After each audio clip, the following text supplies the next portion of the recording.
দর্শক আপনারা নিশ্চয়ই বুঝতে পারছেন এখানে বাল্ব জ্বলতেছে। তাহলে আপনারা ইচ্ছা করলে এইভাবে 12 ভোল্টের চার্জার তৈরি করতে পারবেন। তো বন্ধুরা, এই 12 ভোল্টের চার্জার তৈরি করার জন্য আমাদের লাগবে প্রথমে একটি হচ্ছে ট্রান্সফরমার 12 ভোল্টের। এটি হচ্ছে 12 ভোল্টের 3000 মিলি অ্যাম্পিয়ার ট্রান্সফরমার। আর লাগতেছে আমাদের একটি এখানে আমি ব্যবহার করব 3335 ভোল্টের একটি ক্যাপাসিটার। আর এখানে আমি ব্যবহার করব হচ্ছে দুটি ডায়োড। এগুলো হচ্ছে 207 ডায়োড। আপনার ইচ্ছা করলে অন্য ডায়োডও ব্যবহার করতে পারেন। এখানে একটি সিগন্যাল এলইডি ব্যবহার করব এবং সিগন্যাল এলইডি জ্বালানোর জন্য এখানে আমি 1 কিলো ওহমসের একটি রেজিস্ট্যান্স ব্যবহার করব। তো বন্ধুরা চলুন এবার কাজ শুরু করি। তো দর্শক, আপনারা একটা জিনিস লক্ষ্য রাখবেন, যখন আপনারা কোনো ট্রান্সফরমার দিয়ে চার্জার তৈরি করবেন তখন আপনারা দেখবেন যে সেই ট্রান্সফরমার কয়টি ফেজ, মানে এর কিন্তু এটি হচ্ছে ইন, এই সাইডটা হচ্ছে ইন, এদিক দিয়ে আপনার বিদ্যুৎ ঢুকবে। এখানে দুটি তার থাকে, আপনারা সবাই জানেন। আর এটি হচ্ছে আউটসাইড, এখানে কোনো কোনো ট্রান্সফরমারের ক্ষেত্রে দুটি তার থাকে, কোনো কোনো ট্রান্সফরমারের ক্ষেত্রে এখানে 3টি তার থাকে। তো যদি 3টি তার থাকে তাহলে আপনারা কি করবেন? দর্শক, 3টি তার থাকলে আপনারা এখানে 2টি ডায়োড ব্যবহার করবেন। আর যদি 2টি তার থাকে এখানে তাহলে আপনারা 4টি ডায়োড ব্যবহার করে ব্রিজ করবেন। তো যেহেতু আমাদের এই ট্রান্সফরমারে 3টি আউটপুট লাইন রয়েছে, সেখানে আমরা কি করব, আমরা 2টি ডায়োড ব্যবহার করব। তো দর্শক, এটি হচ্ছে 207 ডায়োড। দেখুন আমি এই 2টি ডায়োডের যেটি সাদা প্রান্ত আমি একসাথে সুন্দরভাবে অ্যাডজাস্ট করলাম। দর্শক, নেগেটিভ প্রান্তে একটি মাইনাস চিহ্ন থাকে আর পজিটিভ প্রান্তে কিন্তু কিছু থাকে না। তো আমাদেরকে যেহেতু আপনারা বুঝে নেবেন, যেহেতু এটি যদি নেগেটিভ প্রান্ত হয় তাহলে আমাদের অপর সাইডটি হচ্ছে পজিটিভ। তো আমি এখানে ডায়োডের যে সাদা প্রান্ত দুটি এক জায়গায় করেছি, এদিকে আপনারা কি করবেন, ক্যাপাসিটরের পজিটিভ প্রান্ত এই ডায়োডের সাদা মাথার সাথে আপনারা সুন্দরভাবে ঝালাই করে লাগিয়ে দিবেন। তো দর্শক দেখুন, আমি এখানে কিন্তু ডায়োডের সাদা প্রান্তের সাথে আমি ক্যাপাসিটরের পজিটিভ প্রান্ত এখানে সুন্দরভাবে লাগিয়ে দিয়েছি। তো দর্শক, এখন আমি এখানে ঝালাই দিব। বন্ধুরা দেখুন, আমি এখানে আমার ঝালাই দেওয়া হয়েছে। আমি এখানে এই প্রান্তটি কেটে ছোট করে দিলাম। আপনারা এদিকেও একটু ছোট করে নেবেন।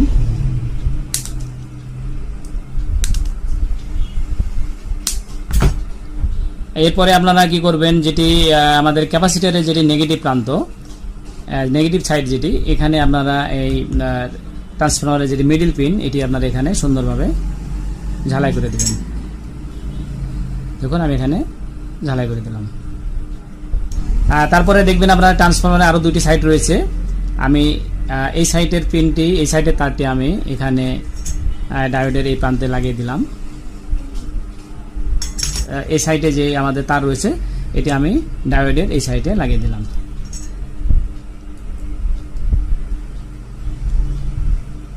তাহলে দর্শক দেখতে পাচ্ছেন আপনারা, আমার কিন্তু এখানে ক্যাপাসিটার এবং ডায়োডে আমার কিন্তু কানেকশন দেওয়া হয়েছে।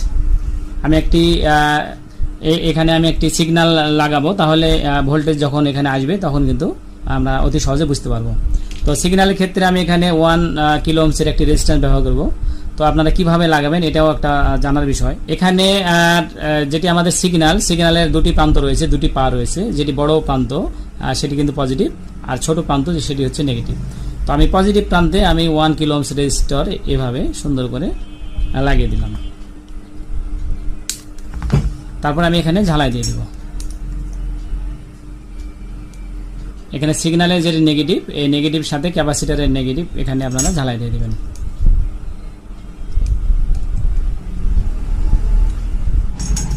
আর পজিটিভ প্রান্তটি আপনারা ডায়োডের যে কোনো এক সাইডে, এই সাইডে অথবা এই সাইডে আপনারা সুন্দরভাবে লাগিয়ে দিবেন।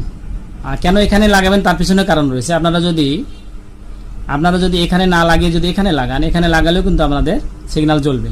সেক্ষেত্রে যদি দেখা যায় আমি যদি এটাতে ব্যাটারি চার্জ করি, তাহলে ব্যাটারি যতক্ষণ চার্জ হবে তখন তো এই সিগন্যাল জ্বলবেই, প্লাস আমার ব্যাটারি চার্জ হয়ে গেলে বা আমি যদি এখান থেকে ইলেকট্রিক লাইন থেকে প্লাগটা খুলে নিই, তারপরে কিন্তু আপনার অটোমেটিক কিন্তু এই বাল্বটি জ্বলতে থাকবে। আর সেই কারণে আমরা কি করব, ডায়োডের এই প্রান্তে আমরা কিন্তু রেজিস্ট্যান্সটি সুন্দরভাবে লাগিয়ে দিব। অবশ্যই আপনারা কিন্তু সিগন্যালের ক্ষেত্রে এখানে লাগাবেন না, তাহলে কিন্তু সবসময় আলোটা জ্বলে থাকবে। ঝালাই করে দিলাম। দর্শক আসলে ইলেকট্রনিক্স কাজ এমন একটা জিনিস যে আপনাদের অরিজিনাল যেটি থিওরি সেই অনুযায়ী কিন্তু আপনাকে কাজ করতে হবে। আপনারা যদি থিওরির বাইরে কাজ করেন সেক্ষেত্রে কিন্তু দেখা যাবে কাজ হয়তো হবে কিন্তু কাজটা সন্তোষজনক হবে না। তো দর্শক দেখুন আমার এখানে কিন্তু সিগন্যাল লাগানো হয়েছে। এখন আমি এখানে দুটি তার ঝালাই দিব। এখানে পজিটিভ প্রান্তে আমি একটি পজিটিভ লাল তার এখানে ঝালাই দিলাম, আর এখানে নেগেটিভ প্রান্তে আমি একটি কালো তার ঝালাই দিব।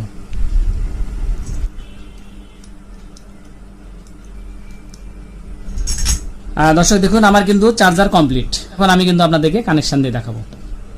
এখন আমি কিন্তু এখানে ইলেকট্রিক লাইনের সাথে আমার এই ট্রান্সফরমারের বা চার্জারের কিন্তু আমি এখানে সংযোগ দিব। আমি যদি এখন সুইচ দিই তাহলে কিন্তু আমার এইটি জ্বলবে, সিগন্যাল জ্বলবে এবং আমি এটা দিয়ে এখন ইচ্ছা করলে ব্যাটারি চার্জ করতে পারবো, বা এটা দিয়ে আমরা কোনো মোটর চালাতে পারবো, বা এটা দিয়ে আমরা ইচ্ছা করলে কোনো বাল্ব জ্বালাতে পারবো। তো দর্শক আপনারা কিন্তু এইভাবে নিজেরাই তৈরি করতে পারবেন। তো দর্শক এটি টেস্ট করার আগে আপনাদের কাছে একটি অনুরোধ, আপনারা যদি আমাদের চ্যানেলে নতুন হয়ে থাকেন অবশ্যই আমাদের চ্যানেলে জামান টেক বিডি সাবস্ক্রাইব করে পাশে থাকা বেল বাটনটি বাজিয়ে দিবেন। আর যেসব বন্ধুরা ইতিমধ্যে আমাদের চ্যানেলটি সাবস্ক্রাইব করে রেখেছেন তাদেরকে অসংখ্য অসংখ্য ধন্যবাদ। তো বন্ধুরা চলুন এখন আমরা কানেকশান দেব। দেখুন এখানে যদি আমি কানেকশান দিই সিগন্যালটি জ্বলবে, আপনারা বুঝতে পারছেন নিশ্চয়। আর এখন যদি আমি এখানে একটি ডিসি বাল্ব 12 ভোল্টের এটা যদি আমরা এখানে টেস্ট করি, আপনারা দেখুন দর্শক আপনারা নিশ্চয়ই বুঝতে পারছেন এখানে বাল্ব জ্বলতেছে। তাহলে আপনারা ইচ্ছা করলে এইভাবে 12 ভোল্টের ব্যাটারি চার্জার তৈরি করতে পারবেন, বা 12 ভোল্টের যে কোনো চার্জার আমরা ইচ্ছা করলে এটাতে শুধু ব্যাটারি না, আপনারা ইচ্ছা করলে এটাতে বাল্ব জ্বালাতে পারবেন, আর কোনো ফ্যান চালাতে পারবেন, ডিসি ফ্যান। তো নিশ্চয়ই আপনারা বুঝতে পারলেন। তো দর্শক আজকে এই পর্যন্তই, আবার দেখা হবে নতুন কোনো ভিডিওতে। আপনারা সবাই ভালো থাকবেন, সুস্থ থাকবেন এই কামনা করে শেষ করছি। আসসালামু আলাইকুম, আল্লাহ হাফেজ।